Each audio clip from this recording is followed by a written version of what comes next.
तो बच्चों, आज का कहानी है तीन चोर। बहुत दिनों की बात है।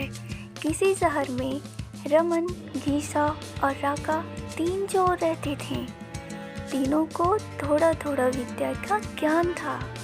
तीनों चोरों को विद्या का ज्ञान प्राप्त होने के कारण बहुत ही घमंड था।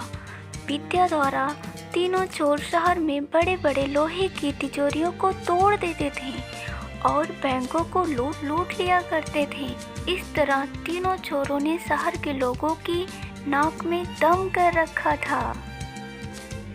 एक बार तीनों चोरों ने एक बड़े बैंक में डकैती करके सारा माल उड़ा दिया। तब पुलिस को खबर हुई तो तीनों चोरों को पकड़ने के लिए तलाश करने लगी, मगर तीनों चोर पास ही के एक घने जंगल में भाग गए।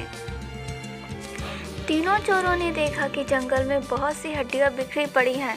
रमन ने अनुमान लगाकर कहा, यह तो किसी शेर की हड्डियां हैं।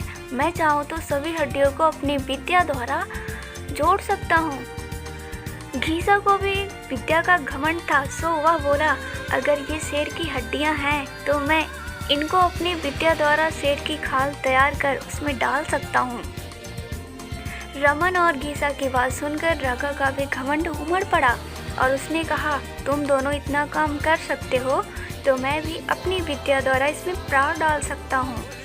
तीनों चोर अपनी विद्या का प्रयोग करने लगे। कुछ देर बाद रमन ने सारी हड्डियों को जोड़ दिया और घीसा ने शेर की हूबहू जान डाल दी। थोड़ी देर में तीनों चोर अपने सामने एक जीवित भयानक शेर को देखकर थर थर कांपने लगे। मगर शेर के पेट में तो एक दाना भी नहीं था। वह भूख के मारे गरजता हुआ तीनों चोरों पर हमला कर बैठा और मारकर खा गया। शेर मस्त होकर जंगल की ओर चल दिया। कहानी से शिक्षा। दोस्तों, इस कहानी से हमें यही शिक्षा मिलती है कि कभी घमंड नहीं करना चाहिए। घमंडी को हमेशा दुख का ही सामना करना पड़ता है। यदि तीनों चोर अपनी विद्या का घमंड ना करते तो उन्हें जान से हाथ ना धोने पड़ते। हमें अपनी विद्या का प्रयोग सोच समझकर करना चाहिए।